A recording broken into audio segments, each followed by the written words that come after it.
Kasih karunia dan damai sejahtera dari Allah Bapa kita dan dari Yesus Kristus Tuhan kita. Amin. Shalom, Bapak Ibu yang dikasihi Yesus.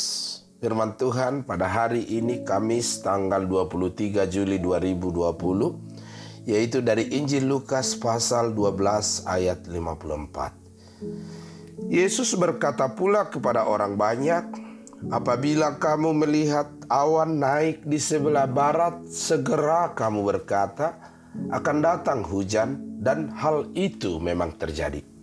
Dunginin nama madok natoropi, jumpa di idahamu nakok obun sian hasudutan, pitor dido kamu do, naroma udan, jadi saut do songoni." Saudara-saudari yang dikasihi Tuhan Yesus, Yesus berkata, "Rupa bumi dan langit kamu tahu menilainya, mengapakah kamu tidak dapat menilai zaman ini?" Yesus mengambil ilustrasi prediksi cuaca yang sederhana pada waktu itu. Musim hujan dan musim kemarau dapat dilihat dengan cukup jelas.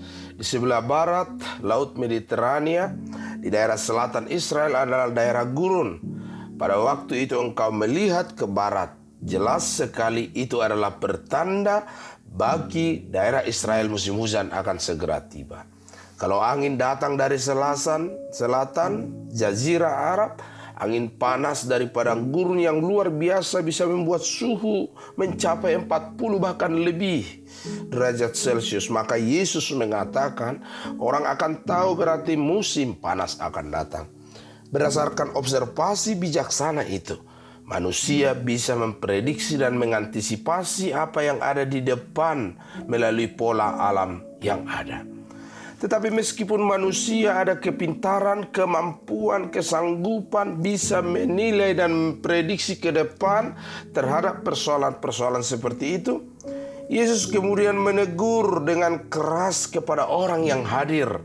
Mengapa dengan mata seperti itu, dengan kepekaan seperti itu terhadap urusan hidup, engkau tidak memiliki kesanggupan melihat dan menilai apa yang menjadi kehidupan rohani kita?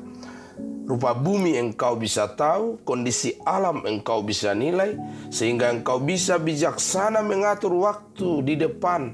Tapi mengapa engkau tidak sanggup menilai zaman ini dan mengambil keputusan yang benar? Nats ini memperlihatkan situasi yang ada pada waktu itu.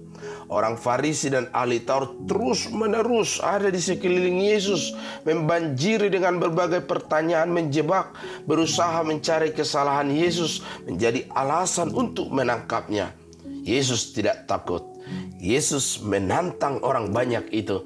"Mengapa engkau tidak mau mengambil keputusan yang benar?" Yang hadir di situ bukan orang-orang bodoh. Yang hadir adalah pemimpin-pemimpin agama. Yang hadir adalah orang-orang yang memiliki kemampuan intelektual, yang memprediksi apa yang di depan kehidupan mereka, tetapi mereka tidak sanggup menilai kerohanian mereka. Mesias sudah di depan mata mereka. Mereka yang membutuhkan Mesias Juru Selamat itu. Dan Yesus hadir di tengah-tengah mereka. Seharusnya dengan melihat Yesus, mereka bisa menilai siapa Yesus. Mereka bisa menilai siapa Dia. Mereka harus mengambil keputusan yang benar. Dengan segala yang dilakukan Yesus, mencintai, mengasihi pemungut cukai dan perempuan berdosa.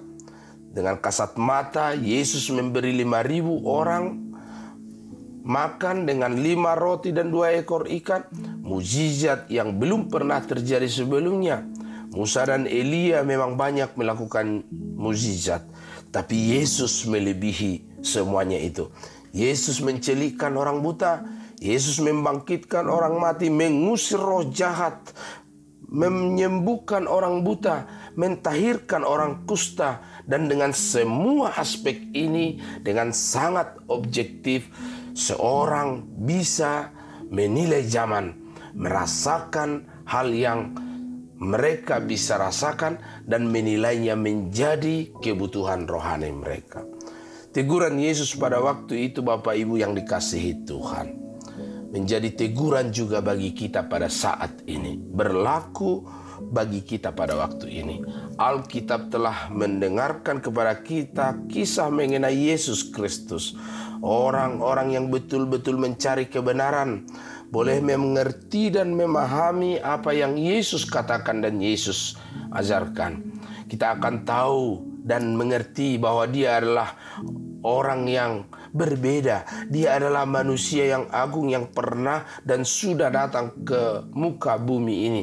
Kita mendengar banyak hal tentang Yesus Kristus hari ini melalui podcast hari ini. Kita disampaikan, sudahkah engkau mengambil keputusan yang benar dalam hidupmu? Sudahkah engkau menerima Yesus Kristus menjadi Tuhan dan Juru Selamat bagi hidup kita? Jikalau waktu hidup kita planning ke depan, maka planning dah dengan bijaksana. Dan itulah yang Yesus mau katakan kepada kita yang hadir dan juga orang-orang yang hadir pada waktu itu. Melalui Alkitab yang menjadi konteks Yesus menyuruh orang untuk menilai zaman, maka kita juga dipanggil hari ini untuk mengambil keputusan yang benar. Kesempatan tidak akan ada lagi. Kita masing-masing diberi waktu. Mari kita peka, bukan saja menjalani waktu itu, tetapi menjadi orang Kristen yang bijaksana, menilai apa yang ada di depan kita. Seringkali orang menganggap waktunya masih panjang. Dia mengira masih cukup waktu untuk bermain-main sampai tragedi tiba kepada kita. Menjadi wake up call baginya. Yesus mengingatkan kita yang hidup melalui nats ini dipanggil untuk menyadari dan menghargai waktu yang Tuhan beri bagi kita. Saudara-saudara yang dikasihi Tuhan Yesus Kristus, banyak orang Kristen yang hari ini tidak memiliki tanggung jawab terhadap percayanya dan pengakuannya bahwa Yesus adalah Juru Selamat dan Tuhan. Tanggung jawab di sini adalah bagaimana kita menerjemahkan iman, percaya, dan pengakuan kita sehingga hidup kita memancarkan kesaksian. Banyak orang Kristen menjadi Kristen hanya karena orang tuanya Kristen, pasangan hidupnya beragama Kristen, lalu ia menjadi beragama Kristen. Kekristenan kita lebih daripada itu, dipanggil untuk menjadi Kristen dengan penuh esensi kekristenan, mengikut Yesus. Apakah itu, saudara-saudara? Pertama, ikutlah Yesus dengan totalitas penuh, karena Yesus adalah Juru Selamat.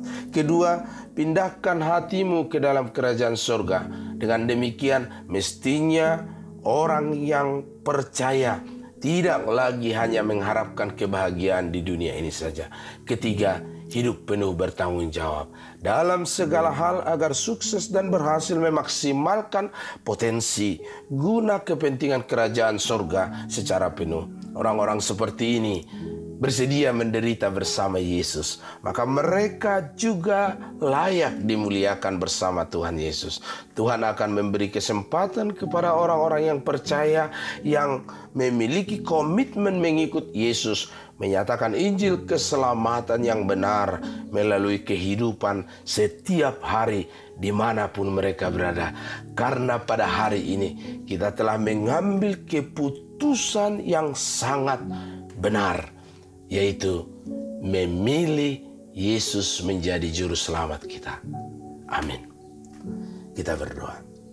Bapa di surga, terima kasih Tuhan, kami telah memilih Engkau menjadi Juru Selamat kami.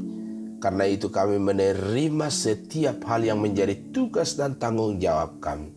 Kiranya Engkau kuatkan kami menjadi saksi Tuhan dalam segala potensi hidup kami. Biarlah Tuhan kami semakin bijaksana menilai zaman ini.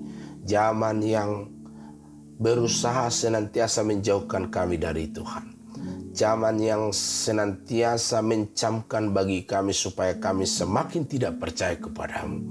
Tapi dengan semuanya itu, iman kami semakin dikuatkan untuk semakin percaya kepada Yesus saja. Berkati hidup kami hari ini bersama seluruh keluarga kami, sama orang-orang yang kami kasihi. Berkati jemaat Tuhan yang mendengarkan firman-Mu pada hari ini. Biarlah naungan kasih Tuhan senantiasa bersama mereka, sehingga sukacita dan penyertaan Tuhan senantiasa bernaung dalam hidup kami.